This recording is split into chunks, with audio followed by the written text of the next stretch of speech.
Bienvenido a un nuevo episodio de Gracias por tu servicio. En el episodio de hoy estaremos comenzando nuestra celebración del mes de la mujer con la autora Miriam María. Miriam sirvió con distinción en el Army, incluyendo una movilización en Afganistán, donde su servicio militar marcaría no solo su carrera, sino también su trayectoria personal. En mayo del 2025 publicó el libro Cómo se ve el estrés postraumático en tus sueños, un recuento no tan solo de memorias militares, sino la exploración cruda y profundamente personal de cómo el PTSD afectó su patrón de sueño y su vida después del servicio. Para nosotros es un honor que se haya conectado, así que gracias por estar aquí, Miriam. Gracias a ustedes por tenerme. Sí, claro que sí. Te mencioné antes de la grabación que acabo de terminar el libro y me quedé con las ganas de conocer más sobre el proceso de escribirlo, al igual de cómo se fue viral en ese momento. Yo entiendo que para ti no era algo que tenías en mente cuando decidiste escribir el libro. Sí, fue impactante porque el escribir el libro tenía otro fundamento, no era para que se fuera viral, para que se vendiera como se vendió, sino para sanación propia. Y fue impresionante y se lo agradezco a todos los que lo compraron, los leyeron, tienen unos proyectitos por ahí. So, Qué bien. Nada, aguántate ahí porque esa pregunta te la quiero hacer más adelante. Antes de eso, me gustaría saber cuál fue el momento o la experiencia que te hizo decidir que tenías que escribir este libro. pues hubo un momento en que yo despertaba gritando en medio de la noche, temblando, sin saber si era real o era mentira. A veces yo me levantaba y todavía no sabía si era real o si era mentira. Iba caminando por mi casa y pensaba que estaba todavía soñando. Mi esposo tuvo que levantarme muchas veces, tuvo que recordarme que estaba ahí. Fue un proceso bien difícil, estuve años que no pude dormir, más de 5 años, y ninguno de los medicamentos que me ofrecían ni nada me servían. Y escribir fue mi manera de sobrevivir y de sanar después. No fue un proceso planeado, sino una necesidad vital, pero me di cuenta de que mi historia podía darle voz a otros veteranos que viven la misma guerra que tuve yo, especialmente porque muchos se creen que PTSD es más recordar cosas, como reaccionas diariamente, y muchas personas omiten esa área de los sueños, de las pesadillas. Hablaste de un componente que casi nunca nadie menciona. Hablan de la depresión, hablan del trauma per se, pero esa parte del sueño que nos afecta a todos, particularmente a aquellos que venimos de una zona de combate, pues puede ser un poquito difícil. Y qué bueno que le diste un poquito de luz a eso, porque como bien dijiste, no mucha gente lo toca si no se enfoca en lo pesado, ¿verdad? Lo traumático, y es una parte que se necesita explorar un poquito más. En esta parte que estás expresando cómo se sentía lo de los sueños, ¿cómo lo pudiste manejar de tal manera que pudiste expresarlo? O sea, ¿cuál fue tu proceso de análisis, de decir, cómo yo puedo explicar esto, o lo que yo estoy sintiendo en los sueños, o cómo me afecta, para poder escribir el libro? No vino de mí. Estaba cogiendo terapias cuando estaba en Colorado. Estuve cogiendo terapias desde que estaba activa todavía. Cuando me salí de Army fue un proceso mucho más difícil para mí porque no solamente estaba teniendo pesadillas, estaba en depresión también. La transición fue bien complicada y mi terapista fue la que me aconsejó a escribir. Ella no me dijo escribe un libro. Ella me dijo, escribe lo que tú sientes, lo que tú piensas. Eso puede ser un modo de tú sacarlo de adentro de ti. Ser militar indirectamente nos enseñan a aguantar mucho los sentimientos, las emociones, y cuando ya no estamos en ese lugar, estamos en un descontrol total, especialmente con las emociones que no sabemos cómo controlarlas o cómo expresarlas. Y ella fue la que me dio la idea. Ahí es que yo comienzo a escribir y yo digo, bueno, yo tengo muchos recuerdos, tengo muchas memorias, tengo mucho que escribir y pues se empezó desorganizado. Empezó bastante desorganizado, incluso antes de tirar el libro yo lo cambié y lo edité como 100 veces porque tenía fechas y cosas que estaban en el lugar que no era. Pero así fue que empezó. Te pregunto, ¿te habías podido expresar así anteriormente, ya sea escribiendo en un journal, poesía o algo por el estilo? No, nunca había escrito de esa forma. Siempre lo he tenido en mente, pero nunca me había atrevido. Siempre he estado con una vida busy, o sea, que uno a veces no sabe poner una balanza en las cosas que hace uno diariamente. Sí me di cuenta que a pesar de que mi inglés yo tengo un acento y todo, y no era grandioso, pero escribía mejor inglés de lo que lo hablaba. Ante los años que me faltaban en el Army, estuve haciendo SOPs, estuve haciendo diferentes cosas para poder estudiar también, ya que me dieron la oportunidad de terminar el bachillerato mientras me salía del Army. Y yo, wow, yo empiezo a buscar, empiezo a estudiar, a orientarme y sabía que podía escribir y que lo podía hacer en inglés y que iba a coger el mensaje como se suponía. El libro en español pues ya fue otra cosa acá, exclamación de Puerto Rico y cuando me mudé para acá. Qué bien, qué bien. ¿Por qué elegiste explorar el tema del estrés postraumático desde la perspectiva del sueño? Porque mis pesadillas fueron y siguen siendo la parte más brutal de mi PTSD. Como yo mencioné, yo estuve años que no podía dormir, que nada me dejaba dormir, me daban unas pastillas para dormir, pero aún así seguía teniendo pesadillas. Fue bien difícil. Durante años mis noches fueron más violentas que mis días. Yo desarrollé insomnia crónica porque ya yo no quería dormir. Yo estuve todos esos años y en un momento de mi vida tuve 2 trabajos estando activa en el Army, levantándome a las 4 o 5 de la mañana para ir a PT y yo conseguí un trabajo en Amazon y trabajaba de 8 de la noche a 4 de la mañana y después iba para PT y todo por el evitar dormir y todas las pesadillas y todo lo que soñaba. En los sueños yo revivía los disparos, los gritos, la culpa, la pérdida. Quería mostrar cómo el sueño, que debería ser descanso, se convierte en un campo de batalla. A través de esa perspectiva, el lector puede entender que el PTSD no termina cuando uno se despierta. Se infiltra en la mente, roba el descanso y distorsiona la realidad. Dormir se vuelve un acto de valentía. Eso era lo que yo sentía todo el tiempo. Se me hacía difícil dormir, desarrollé insomnia, le huí tanto y tanto y tanto el sueño por el PTSD, que por eso fue que mi libro fue completamente relacionado a lo que es el sueño y cómo se desarrolla junto con el PTSD. Te pregunto, mientras estuviste en esa etapa que te afectó grandemente el sueño, así que tú recuerdes cuánto tiempo estabas sin dormir corrido, por ejemplo, cuánto fue lo más que tú sentiste y cómo eso te afectó físicamente, ¿verdad? Porque cuando no dormimos, también en otro aspecto puede ser que te afecte.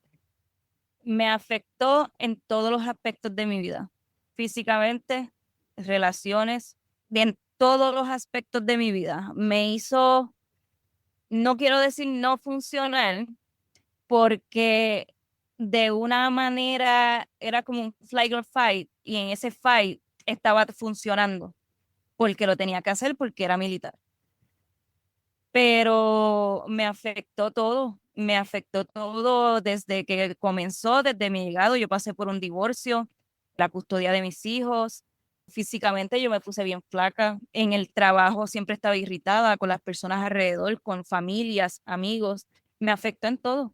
Todo lo que ustedes se puedan imaginar que uno puede tener una vida normal, a mí me afectó. Caí en una depresión horrible. Salía todo el tiempo. Yo nunca había bebido alcohol. Yo no lo había hecho antes del Army. Y el Army me sumergió a eso. No el Army, me disculpan. Los síntomas que tenía por el trauma que había pasado. Miriam, me gusta que puedes compartir esta vivencia, que es algo que no muchos veteranos se atreven a compartir y que tú puedas hacerlo de una manera no tradicional, que es hacer el libro.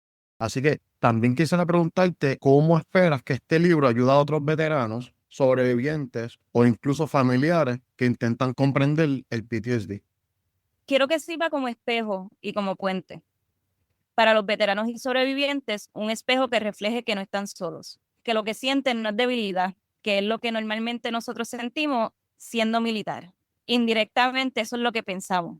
que somos débiles, que no podemos decir nada, y así estuve yo todos esos años. O sea, es como que solté esa parte y ahora estoy aquí haciendo el libro.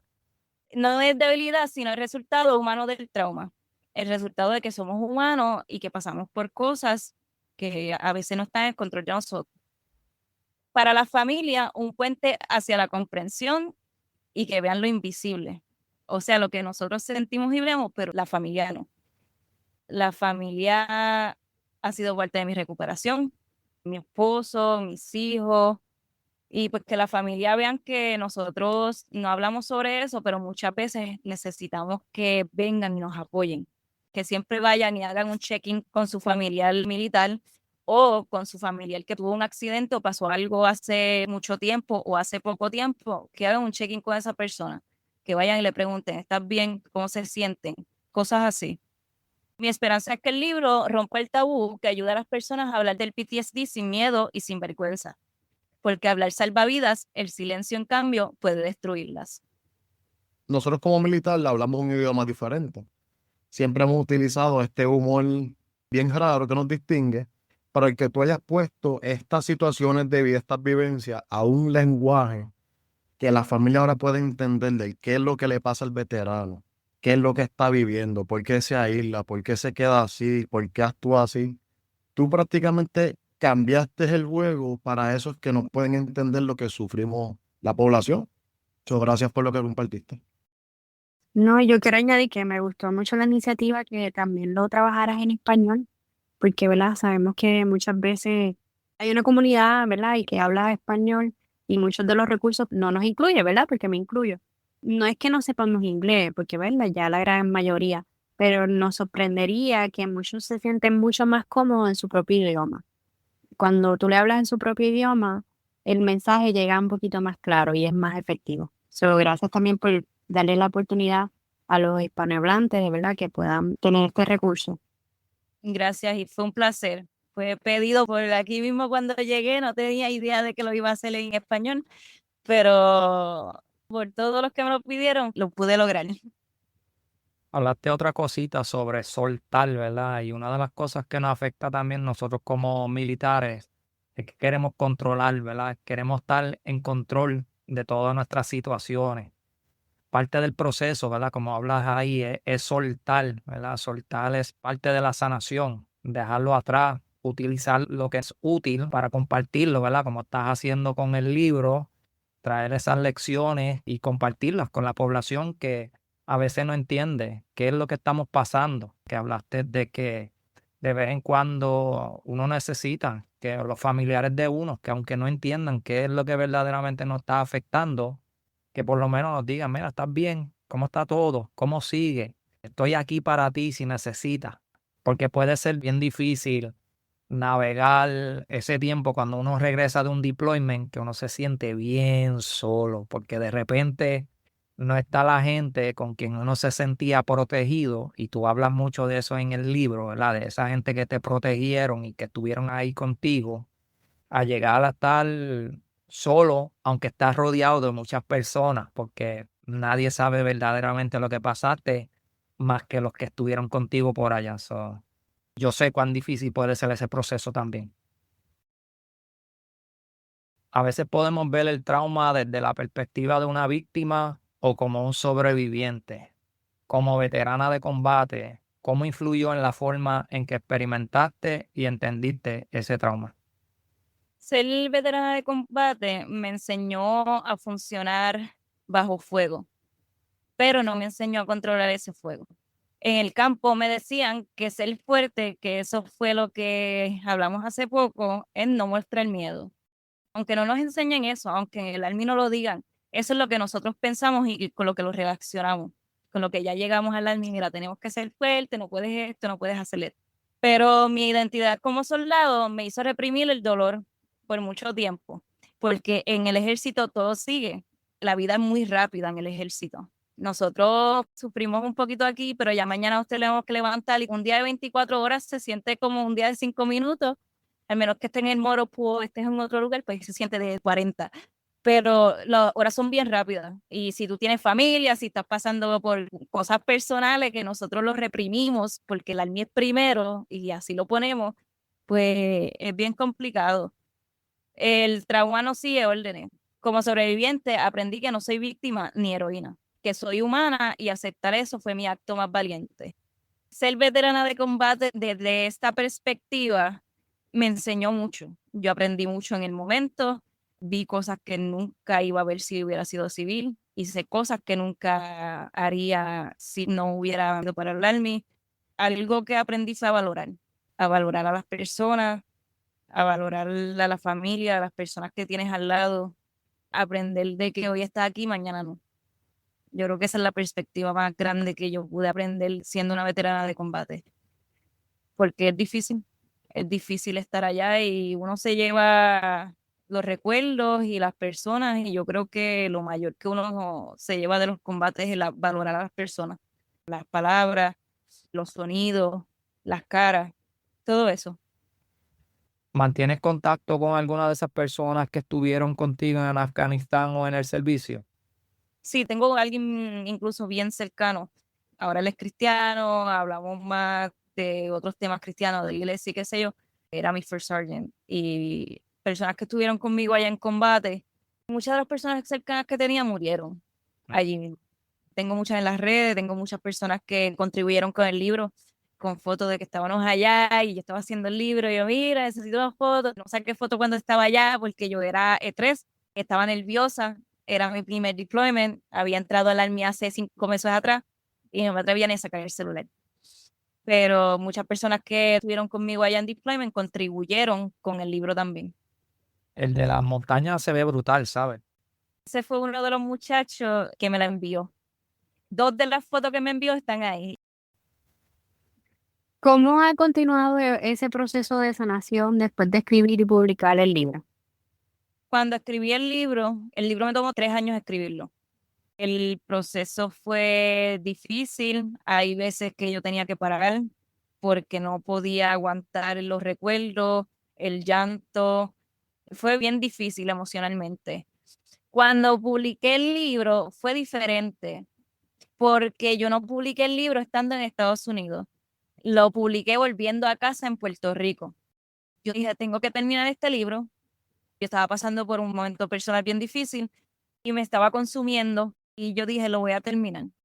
Cuando el libro se publica, un día después, el libro se va viral. Yo soy de Jayuya y pues aquí para mi gente jayuyana, que estoy muy orgullosa de ellos y gracias porque primeramente se fue viral empezando por ellos, pero una cosa extraordinaria. El recibimiento, los comentarios, llamadas, los mensajes en Facebook, las solicitudes, todo como pasó fue el momento de sanación que yo necesitaba en ese momento. Y no para las cosas que me pasaron en el Army y Afganistán, sino cosas personales que me estaban sucediendo, fue Dios. El proceso de sanación luego del libro, yo sigo yendo a terapia. Yo estoy en una clínica especializada de PTSD, estoy cogiendo terapias por PTSD y terapias personales. Sigo teniendo pesadillas, no se han ido. Puedo dormir. Acá en Puerto Rico consiguieron unos medicamentos que puedo dormir, pero las pesadillas ha sido menos, pero siguen constantes. Pero ha sido bueno. El haber venido a Puerto Rico ha sido bueno con la publicación del libro, el haberlo publicado, el recibimiento de las personas. Y estoy muy orgullosa de estar aquí y de mi gente. Miriam, antes de cerrar aquí, ¿tienes pensado escribir otro libro, ya sea similar a esto o de otro tema que tú entiendes que la población necesita conocer, ¿verdad? De nosotros los militares. Tengo 3 proyectos por ahí. Relacionado a los libros, ya di lo más oscuro, que era ese libro. Muchas personas me están preguntando que hay qué cositas como en la cronología del libro que faltan, pero quiero que para todos los que nos están escuchando que entiendan que hay cosas que siguen siendo bastante personales y que hay cosas que no se pueden hablar por la unidad en donde yo estaba y todo eso, y que vamos poco a poco y eso es lo que puedo decir ahora. Estoy pensando en lo que es la sanación después de ese libro, de todo lo que pasó. todavía estoy en eso y no sé cuánto toque, porque es un proceso largo y complicado y no quiero solamente escribir un libro porque ya escribí un libro y me fue bien, ahora voy a escribir otro, porque ese no es el focus del libro. El focus del libro no es monetario, tiene otro puente que es el hablar y el sanar sobre él. Y el otro está prematuro, hay planes de fundación, hay planes de no hacer podcast, pero hacer como unos intros sobre el libro. Pero está en proceso, por ahí va. Qué bueno, nada, cuenta con nosotros para compartir eso, porque yo entiendo que más personas deberían de explorar esa parte interna que a veces no podemos hablarlo a voces, ¿verdad? Que necesitamos de alguna manera expresarlo y que mejor que la escritura, ¿verdad? So, mucho éxito en esos proyectos. Y por último, ¿dónde pueden conseguir el libro aquellas personas que están interesadas en comprarlo? El libro está en Amazon. Puedes buscarlo como se ve el estrés postraumático en tus sueños. Si lo quieres en inglés, How PTSD Looks in Your Sleep, 7 Years of Hell. Y ese es el primero que te va a salir en inglés. Está un poquito más avanzado que en el español. Me pueden escribir directamente a mí. Mi Facebook está público, Miriam María. Me pueden escribir directamente si quieren el libro. Si quieren que el libro se lo envíe firmado, me pueden escribir directamente que yo se lo envío firmado. Muy bien. Y como siempre, esa información va a estar en la descripción del episodio. Compañeros, ¿tienen algo más que quisieran compartir antes de cerrar el episodio? Sí, no, como hemos dicho, ¿verdad, toditos? Que gracias por eso, ¿verdad? Porque los tres hemos trabajado en lo que es la parte médica de los soldados en diferentes aspectos, ¿verdad? Pero sigue siendo la salud de los militares y estamos bien conscientes de la necesidad que hay, ¿verdad? Y que lo bonito de la escritura es algo que va a prevalecer, que va a estar ahí y va a estar disponible para todo el mundo y para las diferentes generaciones, que ese es otro mensaje que queremos llevar. Cuando uno es veterano o los veteranos no significa que va a ser una persona mayor, que va a ser... Ya a este punto, en el 2025, hemos pasado ese estereotipo. Sabemos de todas las generaciones, de todos los lenguajes, de todos los aspectos, y a través de tu libro creemos que va a ser una buena plataforma para que le llegue a sus hogares. Vivas, ¿tienes algo? No, agradecido por compartir la experiencia y excelente trabajo. Gracias. Les sugiero grandemente que compren el libro, ya que explora uno de esos temas que pocas personas se atreven a hablar, como lo es el periodo de ajuste después de una movilización y cómo nos afecta el sueño. Miriam, gracias nuevamente, gracias por tu servicio. Te felicito por haber compartido parte de tu historia. Te deseamos mucho éxito en lo próximo que vayas a hacer y no dudes de que esto va a seguir impactando de manera positiva a las personas que lo lean y te compartan su feedback, porque eso también es parte del proceso de sanación. Muchísimas gracias a usted por la oportunidad, por tenerme aquí. Muchísimas gracias, de verdad. Queremos recordarle que Blue Reef sigue siendo nuestro partner oficial de esta temporada. Sus productos duraderos, antimicrobianos y hechos para resistir el clima caribeño mantienen la calidad que los distingue. Como negocio creado y operado por veteranos, su compromiso con la confiabilidad y precisión sigue siendo parte de su esencia. Visita bluereefpr.com para que vean la variedad de gorras y rash guards inspirados en el Mar Caribe. Así que vive, siente y disfruta el arrecife con Blue Reef. En nuestro próximo episodio estaremos hablando con Yajaira Ocasio, la primera fémina de la Reserva de Puerto Rico en llegar al rango de Sergeant First Class como Religious Affairs Specialist, así que estén pendientes. Para apoyar nuestro proyecto pueden ir a nuestra página de Facebook y darle like. También nos pueden seguir en Instagram y YouTube para contenido adicional. Y por último, solo falta decir, Gracias por tu servicio.